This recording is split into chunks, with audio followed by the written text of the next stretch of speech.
Boa noite a todos. Boa noite. Damos continuidade ao nosso minucioso, duradouro e fascinante estudo do Apocalipse.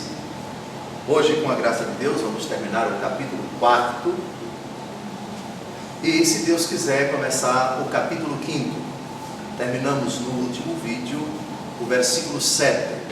Já estudamos 7 versículos do capítulo 4, o capítulo que trata da corte celeste. Ele abre a segunda grande parte do livro do Apocalipse. A primeira parte, depois da introdução, que é o capítulo 1, nós já sabemos, se refere às 7 cartas do Apocalipse, às 7 igrejas do Apocalipse, capítulos 2 e 3. Essa divisão, introdução, capítulos 2 e 3 e os demais capítulos, ela é uma divisão feita pelo próprio autor do Apocalipse, que no finalzinho do capítulo 1 vem e escreve aquilo que se refere às coisas que estão acontecendo e às coisas que vão acontecer. É o próprio autor do Apocalipse que faz essa divisão.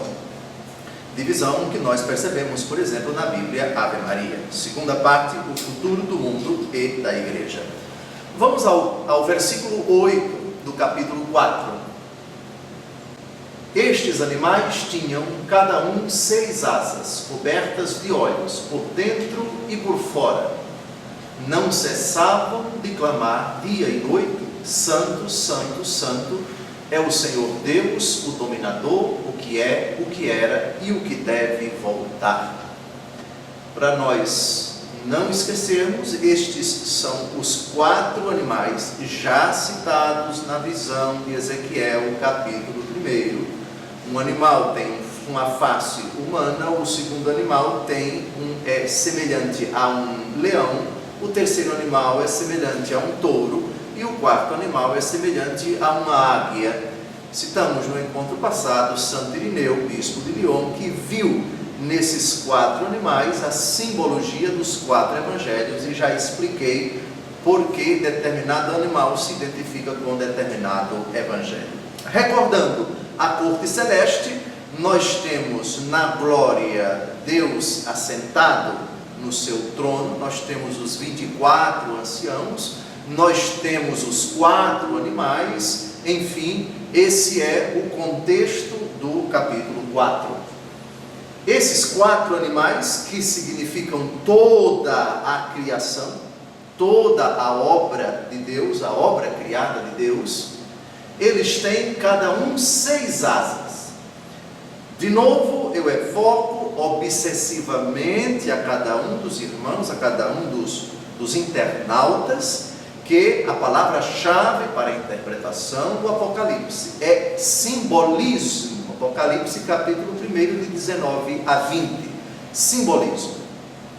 É inusitado na história, pelo menos não consta na arqueologia, não sei se alguma ave tem 6 asas, né? As libélulas, elas têm, sem dúvida alguma, as suas asinhas, enfim, mas é algo absolutamente inusitado. E como tal, por ser um simbolismo, não pode ser interpretado ao pé da letra esse número de asas. A asa tem um significado.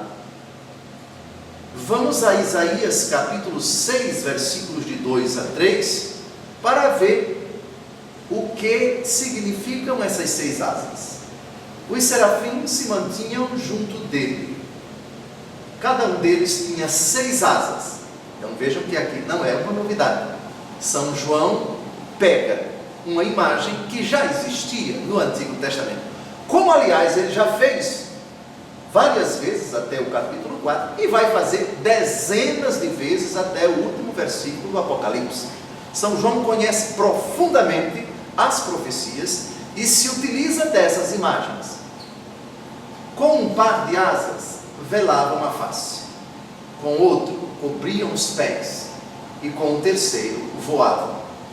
Suas vozes se revezavam e diziam: Santo, Santo, Santo é o Senhor Deus do universo, a terra inteira proclama a sua glória.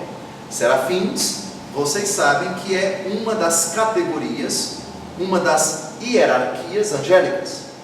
serafins, querubins, dominações, tronos, potestades, poderes, os anjos, a categoria, digamos assim, a mais simples, os chamados anjos da guarda, os arcanjos.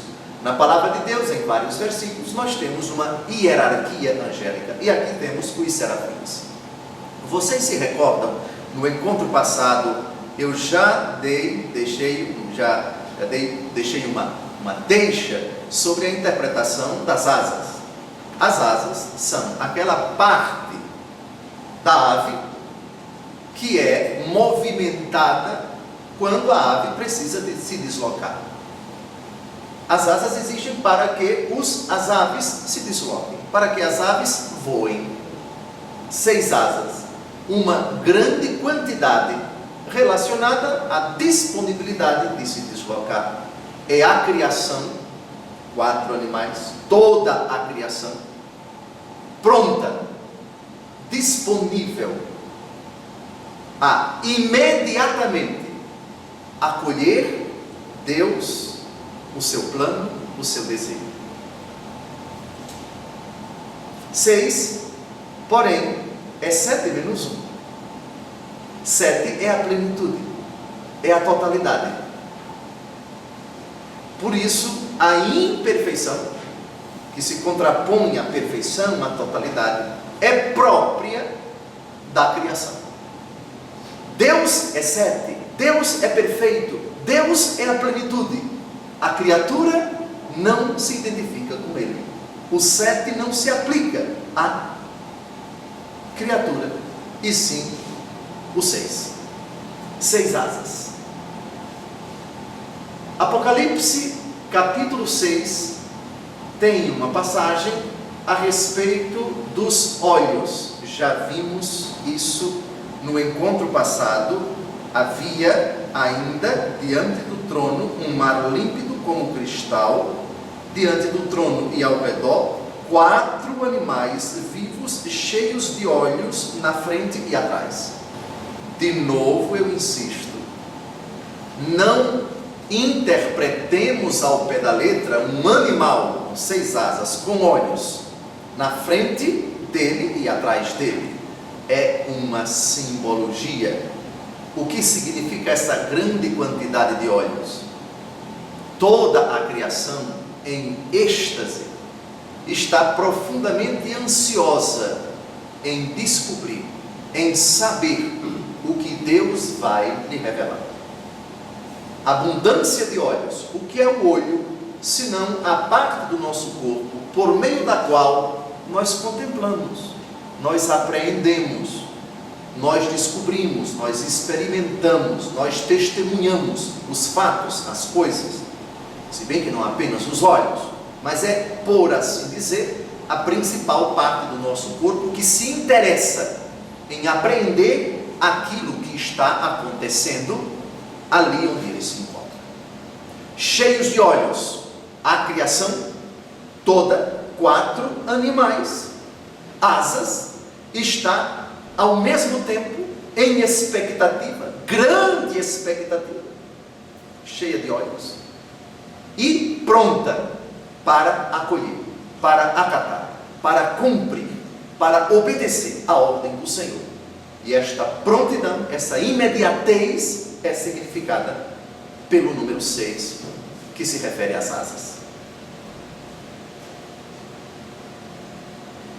Santo, santo, santo é uma expressão que é tirada literalmente do capítulo 6 do livro do profeta Isaías, versículo 3. Suas vozes se revezavam e diziam: Santo, Santo, Santo é o Senhor Deus do universo, a terra inteira proclama a sua glória. Esse hino que nós recitamos na Santa Missa antes das palavras da consagração não é do Novo Testamento, é do Antigo. No Novo Testamento, São João, autor do Apocalipse, cita literalmente esse que provavelmente era um hino litúrgico recitado no Templo de Jerusalém. Reparem a quantidade de vezes da palavra santo, 3, que é o número da perfeição, o triângulo equilátero, 3 lados iguais. O 3 é muito caro para os cristãos porque evoca a ideia, a convicção, a fé da Santíssima Trindade, mas também 3 é um número que tem relação com a perfeição, também com a totalidade. 3 e 7 têm relação com a totalidade. 7, além da totalidade, é plenitude, o que é mais ou menos sinônimo. Aquele que era, aquele que é e aquele que vem, aqui já é uma repetição. Trata-se de uma expressão que já apareceu no capítulo 1, versículo 4. Nós já estudamos logo no comecinho do estudo, João, as 7 igrejas que estão na Ásia, a vós, graça e paz, da parte daquele que é, que era e que vem, da parte dos 7 Espíritos que estão diante do seu trono. Aquele que é, aquele que era e aquele que vem é um qualificativo para Deus na sua unidade, o Pai, o Filho e o Espírito Santo, porque se trata de um atributo que não é exclusivo de uma única pessoa, mas também por causa de Hebreus capítulo 13, versículo 8, lembrem da famosa frase de Jesus Cristo é o mesmo ontem, hoje e por toda a eternidade. Então vejam que a criação toda, é a síntese do versículo 8, está diante do Senhor com essas asas cobertas que evocam Isaías capítulo 2, versículo 3, por dentro e por fora, coberta de olhos, a criação em expectativa, pronta para acolher, abraçar, obedecer o Senhor. E se trata da criação em atitude de adoração e de louvor, e é um louvor com palavras do Antigo Testamento. Dominador, aqui não no sentido pejorativo, reparem, o Senhor Deus, o dominador, vem de dominus, vem aquele que é o Senhor, aquele que é o soberano da história, o sentido positivo da palavra dominador. Normalmente dominador adquire um sentido pejorativo, e geralmente na língua portuguesa tem um sentido pejorativo. Fulano é dominador, é manipulador, ele concentra tudo em suas mãos. Isso é um sentido pejorativo. Isso é uma corruptela do verdadeiro sentido da palavra dominus. Daí vem domingo, vem de dominus. Dominar significa manifestar a realeza, a soberania, a supremacia. Bem, o que é, o que era e o que deve voltar. Homens da Galileia, por que estáis aí a olhar para o céu? Lembram que os anjos disseram isso quando o Senhor subiu ao céu? Esse mesmo Jesus que viste subir ao céu, voltará. Lembram dessa frase? Ela bem se aplica ao qualificativo do Senhor Deus, o dominador, o Senhor que vai voltar sobre as nuvens com poder e glória. Versículo 9. E cada vez que aqueles animais rendiam glória, honra e ação de graças, aquele que vive pelos séculos dos séculos, o versículo vai ser continuado no versículo 10, mas paremos um pouco. Reparem que aqui são 3 as atitudes desses 4 animais.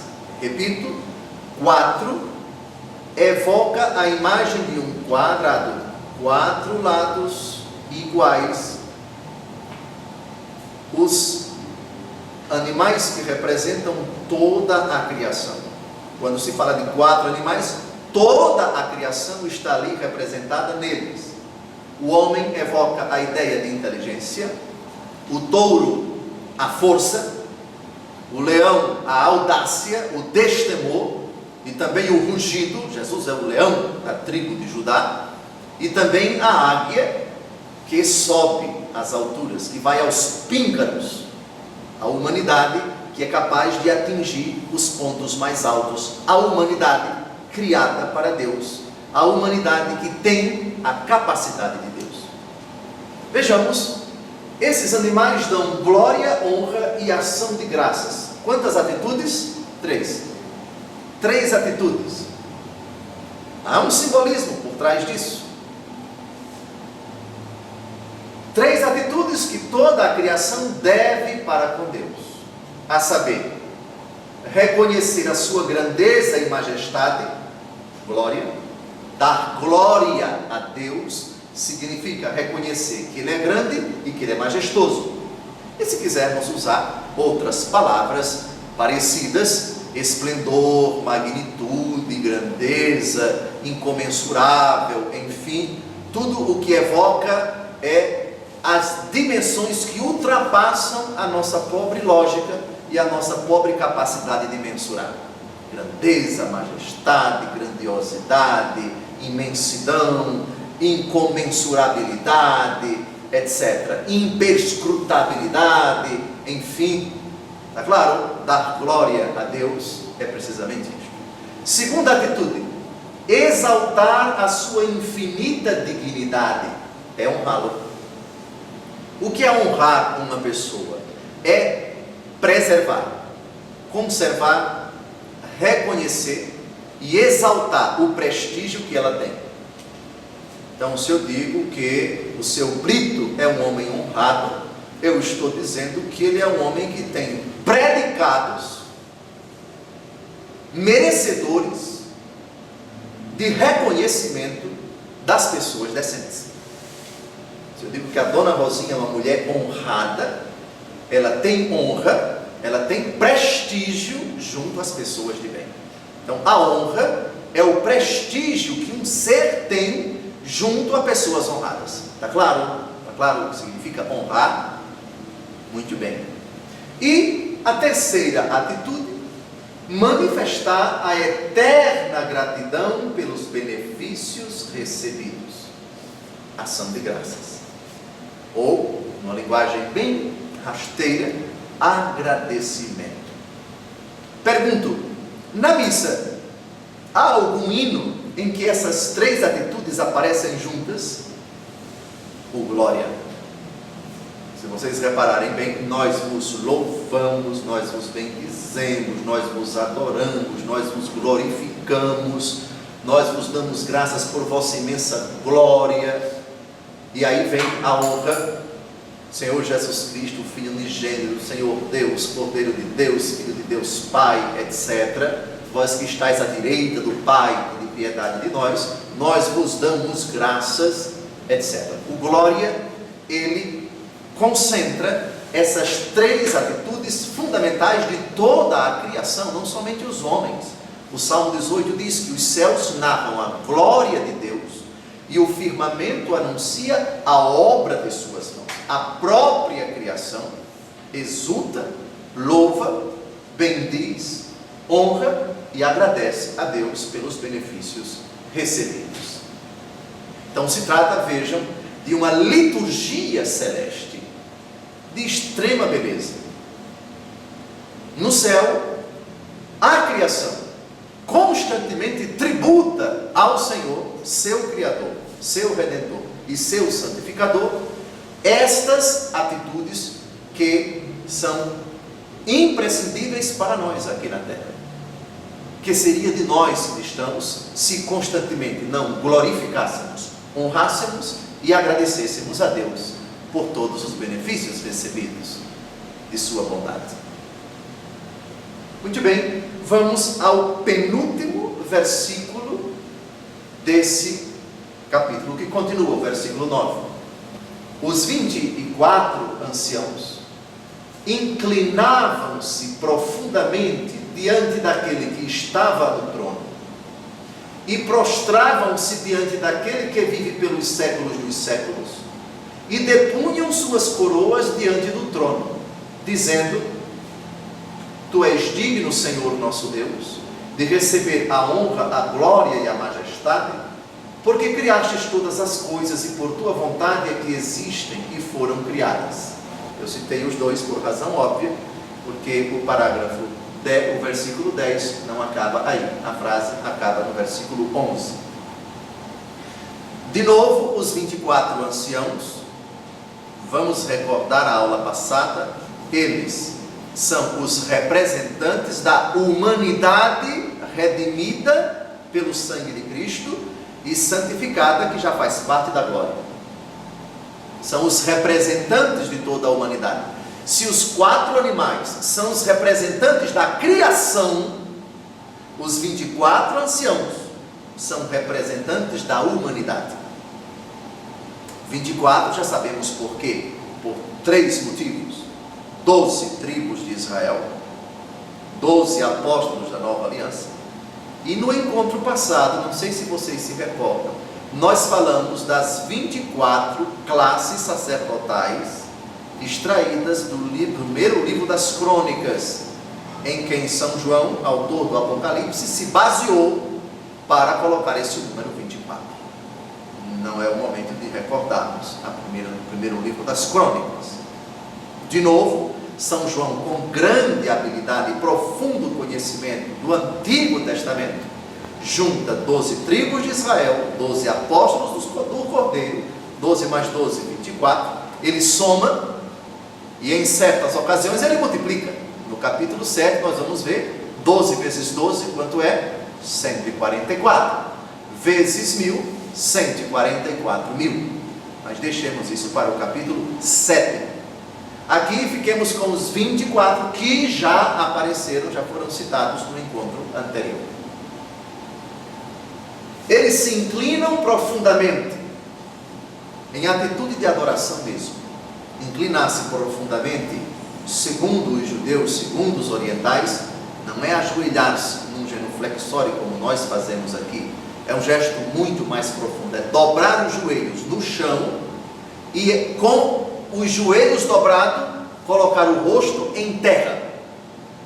Penso que pela TV, quando aparece alguma cena de uma mesquita, os muçulmanos rezando, pronto, no tempo de Jesus, aquele era o gesto de inclinação profunda diante de Deus, que não está proibido na Igreja Católica, por favor, não está proibido. Quem quiser fazer essa inclinação, pode, porque é bíblica, e Jesus provavelmente fez muitas vezes essa inclinação profunda, isto é, dobrou os joelhos no chão e colocou a cabeça por terra para adorar o Senhor. Um dos gestos de adoração ao Pai. Muito bem, eles depuseram suas coroas diante do trono. Lembrem-se que eles tinham a coroa, símbolo de quê? Da vitória, do triunfo, da realeza no céu, da participação da realeza do Cristo glorioso. Esse é o sentido da coroa. Já falamos inúmeras vezes o significado da coroa. Nossa Senhora coroada como rainha do céu e da terra. São Paulo, que fala da 2 Timóteo, na 2 Timóteo, desde já me está reservada a coroa da glória. O apóstolo Pedro fala em uma de suas cartas, a coroa imarcessível da glória, a coroa que não murcha, que não fenece, que não se estraga, que não se deteriora, a coroa perene, o triunfo definitivo. Muito bem, então colocar a coroa diante do trono significa dar glória a Deus pelo poder que Ele lhes concedeu. Aquilo que tu me deste, ó Deus, eu reconheço que veio de ti. Esta graça de participar da felicidade sem fim não foi merecida. O mérito é teu, o reconhecimento é teu, não a mim, Senhor, mas a ti a glória. Esta coroa que tu me deste, esta graça, esta condição é tua. É o gesto de dizer: isto te pertence. O que é que eu tenho que eu não tenha recebido? O que recebeste que não tenha sido dado da parte de Deus, diz São Paulo de forma muito bonita. Então é um gesto de adoração, inclinar-se diante do trono e colocar a coroa, reconhecer que Deus é o autor, Deus é a causa, o Senhor é o responsável por esse poder que foi concedido aos eleitos. Muito bem, versículo 11: tu és digno. Expressão com que começavam as festivas aclamações por ocasião da entrada do imperador romano, ao se fazer festejar como aparição da divindade. Aqui é aplicada ao único que tem poder ilimitado sobre tudo, pois só a Ele, como Criador do universo, pertence tudo. Recordando, quando o imperador, que era a maior autoridade do mundo antigo, chegava numa cidade, na própria Roma, depois de uma empreitada, de uma batalha, enfim, ou quando ele aparecia em alguma solenidade em outra cidade, ou enfim, a multidão saudava o imperador dessa forma: tu és digno, ó imperador, tu és merecedor de toda a glória, tu és a máxima autoridade, nós te veneramos em determinadas ocasiões e para determinados imperadores. Tu és divino, divino César, divino fulano, divino Beltrano. Aqui trata-se de uma expressão que São João reserva exclusivamente para ser utilizada para Deus. Tu és digno, Senhor nosso Deus. Honra, glória e majestade, essas três atitudes, nós já falamos delas ainda há pouco, quando nos versículos 8 e 9, de sorte que aqui nós temos, digamos, um refrão litúrgico. Aliás, temos vários refrões litúrgicos: honra, glória, majestade. Tu és digno. E o motivo: Deus é o Criador de todas as coisas, e foi por vontade de Deus que elas existem e foram criadas. Aqui não deixa de ser um pequeno ato de fé na providência, no poder de Deus, um reconhecimento de que Ele é o nosso Criador, e porque Ele nos criou e nos conserva, Ele é merecedor da honra, da glória e da majestade. No céu, a multidão dos eleitos, toda a criação que participa e participará dessa grande e divina e misteriosa e continuada liturgia, eles entoam esse hino. E se vocês repararem bem, há muitas afirmações da missa, da celebração da missa, que foram tiradas do Apocalipse, ou dito de outra forma, que se encontram no Apocalipse de São João. Já vimos várias aqui: santo, santo, santo, aquele que é e que vem, digno és tu, Senhor, de receber honra, glória e majestade, etc, etc. Encerramos o capítulo 4. No próximo encontro vamos começar, com a graça de Deus, o capítulo 5. Boa noite.